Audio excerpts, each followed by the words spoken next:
Another day, another rescue tayo ngayon. May tumawag sa atin na customer. Nasiraan siya sa Bacoor. Kasama natin si Jasper. Ikaw, gusto mo sumama? Diyan ka na lang. Dahil magre-rescue tayo ang unit ng ating customer. Chevrolet Captiva Diesel. Sabi ko, videohan niya, send sa atin. So, nung sinend sa atin, nakita natin yung hose ng galing doon sa high pressure fuel pump is pumutok. Kaya nagpadala tayo dyan ng hose para magawa muna natin paraan, then maitawid natin dito sa ating car clinic. So let's go, samahan nyo kami. Tara na.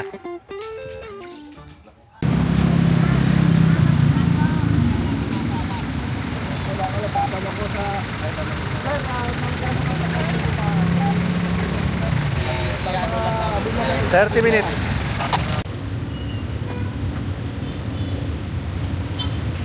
Dami ah.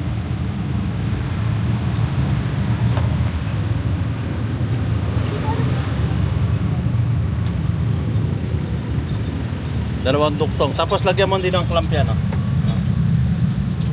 Yang duktungan. Tapos tawid natin sa ano, sa shop.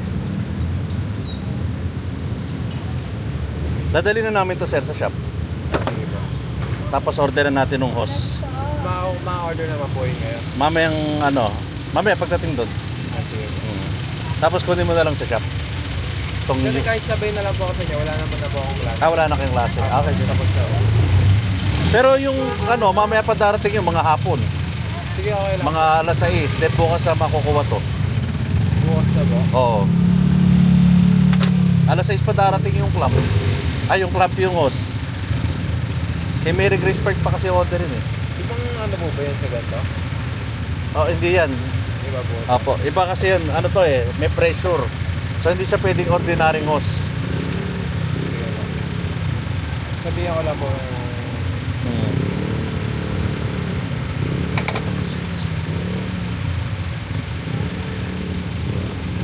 Ito, mapakausap mo na lang po sa inyo, si Daddy. Hello? Hello, sir. Sir, dadali muna namin sa shop tong ano, tong unit. O-orderan namin ng hose. Bali bukas pa makukuha yung ano, yung unit. Mga hapon pa kasi, mga 5 or 6 pa darating yung ano, yung hose nito pag in-order ngayon.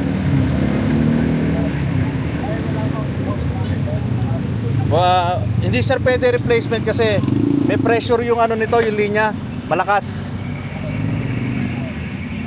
Hindi natin pwedeng lagyan ng ano, ng replacement lang na hose. Bibitaw at bibitaw din ulit. Tsaka mabubutas. Sige po. Hello, Daddy. Oo, yun nga, iiwan na lang doon. Bukas makukuha yung sakyan.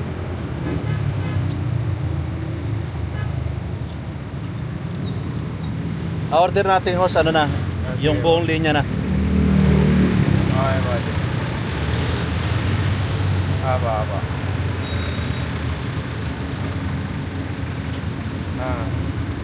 Wala silicone. Dadala. Sige, di ako bahala. Pari nasa magkano daw po yun, sir? Update kita, sir. Kasi di rin namin alam. Sige. Nagbabago yung price kasi buwan-buwan eh. Pari pag bukas po, mga anong oras po kaya yun? Kahit ano, umaga. Umaga. Umaga pwede na yun. Sige po. Hose lang naman to eh. Pero yung ano po kaya yun dito, parang nagmumoy siya eh. Tsaka yung dito po. Sisikipan na lang, sir. Baka yung ano lang. Hindi po ba dahil parang malambot na rin tong hose? Hindi. Hindi na. Yung clamp. Sa clamp. Higpitan lang natin. Okay po. Tapos bawasan mo per yan. Andyan yung ano eh, yung butas.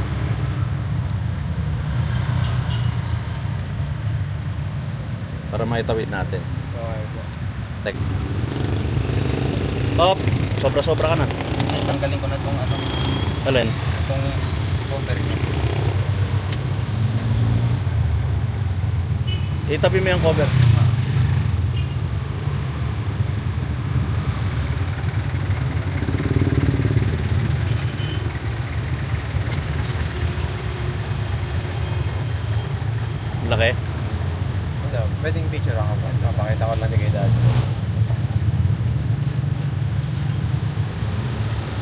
Diyan mo na putulin sa may ano, para madugtungan.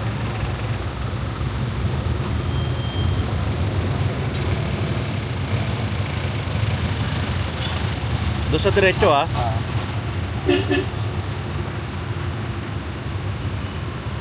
Tinikitan ka? Hindi po. Pag ano, isang oras daw po, pag hindi raw po nagawa, tsaka titikita. Ah, okay. Pero naman palang ano. Oo po.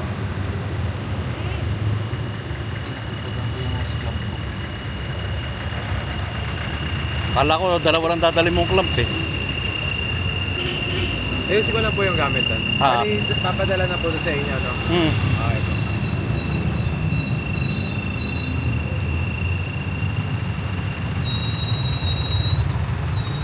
To the rescue na naman ang Team Autodoc. Ito yung lagi namin sinasabi. No? Sa init ng panahon, yung mga wear and tear parts, lalong rumurupok yan. Kaya hanggat maaga, ipa-PMS nyo na, ipa-check nyo na. Yung lagi namin sinasabi, preventive is better than cure. Yan. Para hindi na magdoble-doble yung gastos. Sige, on mo. I-start mo na rin. Ay, di, on mo muna. On lang, on. On mo lang, on.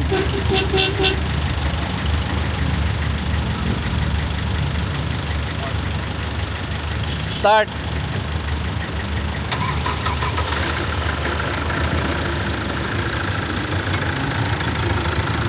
So, ayos na to at dadalhin na natin sa shop para ma-orderan natin ang original na hose.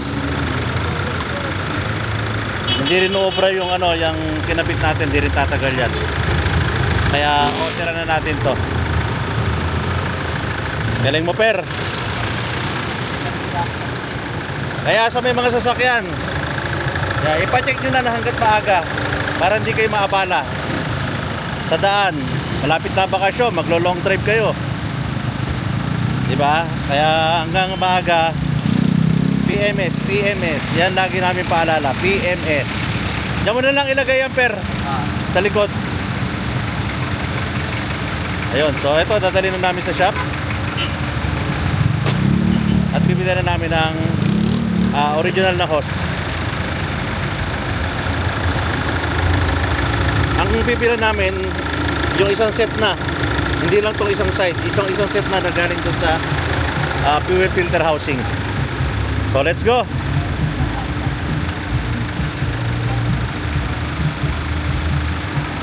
So dyan na kayo at kami babalik na shop.